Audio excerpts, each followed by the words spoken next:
Hello दोस्तों, कैसे हैं आप सब। आशा करते हैं कि आपका प्रिपरेशन अच्छा चल रहा होगा और मैंने जो क्वेश्चंस डाला था आप उसको देखे होंगे। मैं जो भी क्वेश्चंस डाल रहा हूँ वो जनरली प्रीवियस ईयर के बेस पे ही क्वेश्चंस है और आज भी मैं कुछ क्वेश्चंस लेके आया हूँ जो कि आपके लिए बहुत ही यूज़फुल होगा। तो चलिए देखते हैं आज के क्वेश्चंस।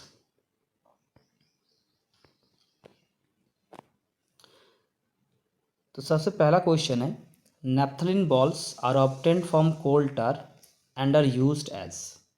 आप जानते हैं कि कोल टार जो है ये बहुत सारे ऑर्गेनिक कंपाउंड्स का मिक्सचर्स है और इसी से ही नैप्थलीन बॉल्स बनाया जाता है। तो क्वेश्चन है कि नैप्थलीन बॉल्स का यूज़ हम लोग कहाँ करते हैं। मॉस्किटो रिपेलेंट जैसा, मॉथ रिपेलेंट जैसा, हनी बी रिपेलेंट या फिर स्नेक रिपेलेंट। तो इसका सही आंसर होगा मॉथ रिपेलेंट। तो आप जानते हैं कि नैप्थलीन बॉल्स को हम लोग जनरली यूज़ करते हैं ताकि जो है कपड़े में कीड़ा ना लगे। Next question, which of the following is not a constituent of petroleum. तो आप जानते हैं कि पेट्रोलियम भी एक मिक्सचर है जिससे बहुत सारी चीज़ निकलता है। जैसे आप बोल सकते हैं कि डीजल है, केरोसिन है, पेट्रोल है, देन आपका एलपीजी, इसको हम लोग बोलते हैं लिक्विफाइड पेट्रोलियम गैस। तो बहुत सारी चीज़ पेट्रोलियम से मिलता है। और आप ये भी जानते हैं कि पेट्रोलियम से ये जो डीजल पेट्रोल को सेपरेट करने का जो प्रोसेस है वो उसका नाम है आपका फ्रैक्शनल डिस्टिलेशन। और यहाँ पे जो भी लिक्विड्स है, जो भी मिक्सचर्स जो भी सेपरेट होता है पेट्रोलियम से, ये जनरली उसके बॉइलिंग पॉइंट के ऊपर डिपेंड करता है। तो जिसका बॉइलिंग पॉइंट कम होगा वो सबसे जल्दी सेपरेट हो जाता है। जैसे एलपीजी, उसका बॉइलिंग पॉइंट कम है तो सबसे पहले अगर आप पेट्रोलियम को फ्रैक्शनल डिस्टिलेशन करेंगे तो उस टाइम जो सबसे पहला प्रोडक्ट जो आपको मिलेगा वो मिलेगा आपको एलपीजी। तो क्वेश्चन है कि पेट्रोलियम से कौन सा चीज़ नहीं मिलता है। Paraffin wax, petrol, lubricating oil या फिर कोक। इसका सही आंसर है कोक, क्योंकि कोक जो है वो पेट्रोलियम से नहीं मिलता है। कोक जो है ये कोयला से मिलता है, मतलब कोल से मिलता है। तो जब आप कोल को डिस्ट्रक्टिव डिस्टिलेशन करते हैं तब आपको कोक मिलता है। और मैंने इसका एक वीडियो भी बनाया हूँ, आप देख सकते हैं। Next, which are the following mineral is present in coal. Coal में कौन कौन सा मिनरल्स पाया जाता है। Hydrogen, oxygen, sulphur, all of the above. तो इसका सही आंसर होगा all of the above. Next question, how much percentage of carbon is present in bituminous. तो ये बिटुमिनस है क्या। बिटुमिनस एक कोल का टाइप है। जनरली 4 तरह का टाइप है कोल का। एक होता है आपका पीट जो कि सबसे ऊपर मिलता है, फिर लिग्नाइट, बिटुमिनस और उसके बाद एंथ्रासाइट।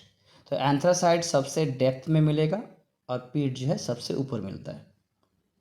तो बिटुमिनस में कार्बन कंटेंट कितना होगा। तो आप ये जानते होंगे कि कोल का जो टाइप्स है उसमें कार्बन कंटेंट डिफरेंट होता है। जैसे आपका एंथ्रासाइट में सबसे ज़्यादा कार्बन मिलता है और सबसे कम कहाँ मिलता है, पीट में।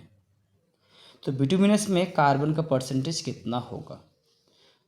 20 to 25%, 25 to 35%, 65 to 85% और 98%।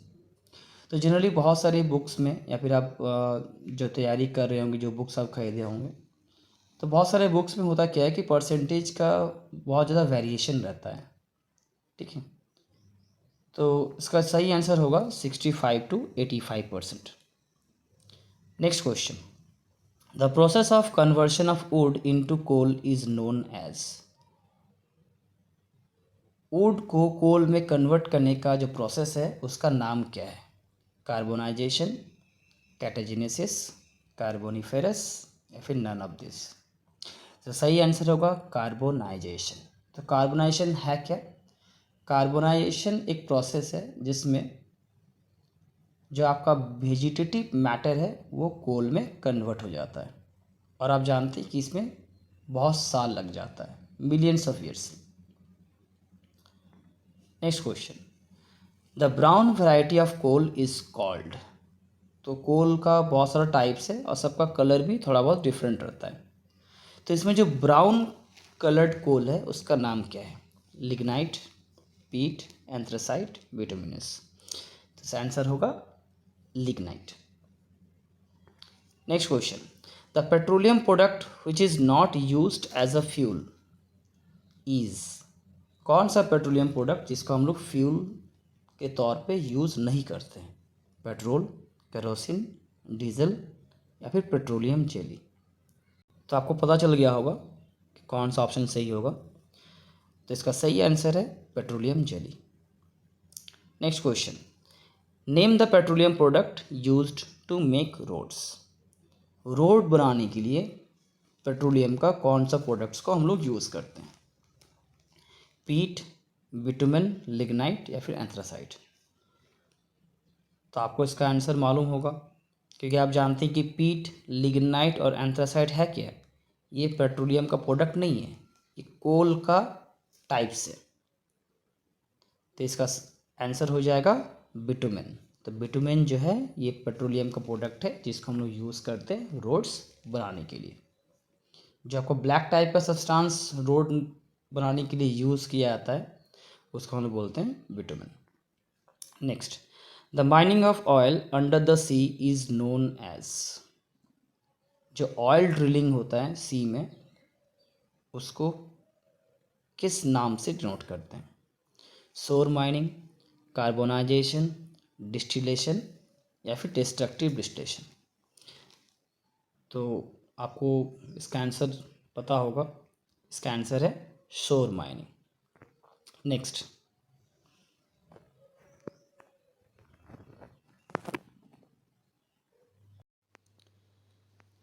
Question number 10, the different petroleum products are separated from the crude oil by using the difference इन।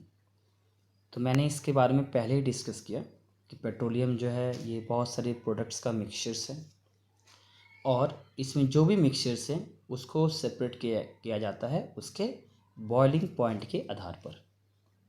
ठीक है, तो यहाँ पे आप 4 ऑप्शंस देख पा रहे हैं, ignition temperature, melting point, freezing point और बॉइलिंग पॉइंट। इसमें से आप मेल्टिंग पॉइंट जानते हैं कि जिस पॉइंट पे एक सब्सटेंस मेल्ट करता है, जिस टेम्परेचर पे एक सब्सटेंस मेल्ट करेगा उसको बोलते हैं मेल्टिंग पॉइंट। जिस टेम्परेचर पे एक सब्सटेंस फ्रीज करना शुरू करेगा उसको बोलते हैं फ्रीजिंग पॉइंट। और जिस टेम्परेचर पे एक सब्सटेंस बॉयल करना शुरू करेगा उसको बोलते हैं बॉइलिंग पॉइंट। इसमें इग्निशन टेम्परेचर जो है ये है क्या? तो इग्निशन टेम्परेचर का जो डेफिनेशन है वो है the lowest temperature at which a substance starts burning. मतलब एक मिनिमम टेम्परेचर जो जलने के लिए चाहिए उसको हम बोलते हैं इग्निशन टेम्परेचर। तो इसमें जो सही आंसर होगा वो आपको लग रहा होगा कि वो कौन सा होगा? Boiling point. Next question, the HVJ Hazira Vijaypur Jagdishpur pipeline starts from which state. तो जनरली ये एक आपका गैस का पाइपलाइन है। तो ये कहाँ से स्टार्ट हुआ है? गुजरात, मध्य प्रदेश, हरियाणा या फिर उत्तर प्रदेश। तो इसका सही आंसर है उत्तर प्रदेश। तो ये उत्तर प्रदेश में ये आपका पहला स्टेट है आप बोल सकते हैं जहाँ से ये शुरुआत हुआ और ये प्रोजेक्ट स्टार्ट हुआ था 1986 में जिसमें गेल ने हेल्प किया था। या फिर आप बोल सकते हैं कि इसमें जो है गेल ने कोऑपरेट करके इस प्रोजेक्ट को स्टार्ट किया था। Next question, which petroleum product is used for making candles. तो इसका सही आंसर है paraffin wax. Next, when coal burns in air. जब कोयला जलता है तो उस टाइम आप जानते हैं कि एक गैस प्रोड्यूस होता है, साथ साथ little bit amount of light और एनर्जी प्रोड्यूस होता है। तो क्वेश्चन है कि यहाँ पे जब कोल बर्न होता है तो कौन सा प्रोडक्ट निकलता है? Carbon dioxide, sulphur dioxide, carbon monoxide या फिर हाइड्रोजन गैस। तो इसका सही आंसर होगा कार्बन डाइऑक्साइड। कार्बन मोनोऑक्साइड भी फॉर्म हो सकता है बट वो डिपेंड करता है एयर के अवेलेबिलिटी के ऊपर। अगर लैक ऑफ एयर है या फिर आप बोल सकते हैं अगर ऑक्सीजन का कमी है तो उस टाइम कार्बन मोनोऑक्साइड फॉर्म होगा। लेकिन अगर ऑक्सीजन बहुत ज़्यादा है मात्रा में अगर पाया जाएगा उस टाइम जो है कार्बन डाइऑक्साइड बनेगा। और जब ऑक्सीजन कम रहेगा, लैक ऑफ ऑक्सीजन रहेगा, मतलब जब उसका अमाउंट बहुत कम रहेगा तो उस टाइम कार्बन मोनोऑक्साइड होगा। तो जनरली अगर क्वेश्चन अगर आए कि कोल जब बर्न होगा इन प्रेजेंस ऑफ एयर तो कौन सा प्रोडक्ट मिलेगा, तो आप उसका आंसर करेंगे कार्बन डाइऑक्साइड। अगर क्वेश्चन में इंडिकेट कर दें लैक ऑफ ऑक्सीजन या फिर इनसफिशिएंट अमाउंट ऑफ ऑक्सीजन तो उस टाइम आंसर होगा carbon monoxide. Next question, coal mainly consist of, coal में सबसे ज़्यादा क्या मिलेगा? Hydrogen, oxygen, carbon, sodium. तो इसका सही आंसर होगा कार्बन। जबकि हाइड्रोजन, ऑक्सीजन ये भी कार्बन कोल में पाया जाता है, बट उतने ज़्यादा अमाउंट में नहीं जितना कार्बन मिलता है। Next, which of the following place has a network of pipelines which supply CNG? तो कहाँ पे CNG का पाइपलाइंस है? कानपुर, झांसी, बड़ोदरा या फिर भोपाल। तो इसका सही आंसर होगा वडोदरा, जो कि आप जानते हैं कि ये गुजरात में है जहाँ पे CNG का पाइपलाइंस बिछा हुआ है। Next, what is the full form of PCRA? Petroleum conservation research association, petroleum consumption research association, petroleum conservation research association, petroleum conservation resource association, last option petrochemical consumption research association. इसका सही answer क्या होगा? इसका सही answer है petroleum conservation research association. Next question, hydrogen gas is mainly obtained from, hydrogen gas किससे मिलेगा? Petroleum, कोल, Coke या फिर नेचुरल गैस। इसका सही आंसर है natural gas. Next, how much percentage of carbon is present in lignite? तो percentage जो है बहुत ही इंपॉर्टेंट होता है, खास करके जितने भी टाइप्स ऑफ कोल्स है, तो थोड़ा उस पर ध्यान दीजिएगा। ऑप्शंस है 20-25%, 25-35%, 65-85%, 98%। तो सही आंसर होगा 25-35%। मैं फिर से बोल रहा हूँ कि इसका जो परसेंटेज कंपोजिशन है ये वैरी कर सकता है। Next question, how much percentage of carbon is present in anthracite? तो आप जानते हैं कि एंथ्रासाइट जो है सबसे डेप्थ में मिलता है और इसका कार्बन का कंटेंट सबसे ज़्यादा मिल होता है। इसीलिए जब एंथ्रासाइट बर्न होता है तो उसमें से बहुत ही कम बाई प्रोडक्ट्स मिलता है। तो 4 ऑप्शन है 20-25%, 25-35%, 65-85% या फिर more than 90%। Answer is more than 90%। Next question, how much percentage of carbon is present इन पीट? पीट में कितना कार्बन का परसेंटेज रहेगा? 20-25%, लेस देन 40%, 65%-85% एंड 98%। तो आंसर इज लेस देन 40%। तो कोल के जितने भी टाइप्स हैं आप उसको ध्यान से देखिएगा, उसमें जितने भी परसेंटेज कंपोजिशन है उसको एक बार अच्छे से याद कर लीजिएगा। और यहाँ पे जितने भी मैं क्वेश्चंस करवा रहा हूँ ये जनरली प्रीवियस ईयर के बेसिस पे ही है। अगर आपके पास प्रीवियस ईयर क्वेश्चंस है तो आप देख सकते हैं, अदरवाइज़ मैंने भी प्रीवियस ईयर क्वेश्चंस को अपलोड किया हुआ, तो आप वहाँ से देख सकते हैं कि केमिस्ट्री में किस टाइप का क्वेश्चंस आ रहा है। इसके बाद जो है ये चैप्टर जनरली आपका कोल एंड पेट्रोलियम का है।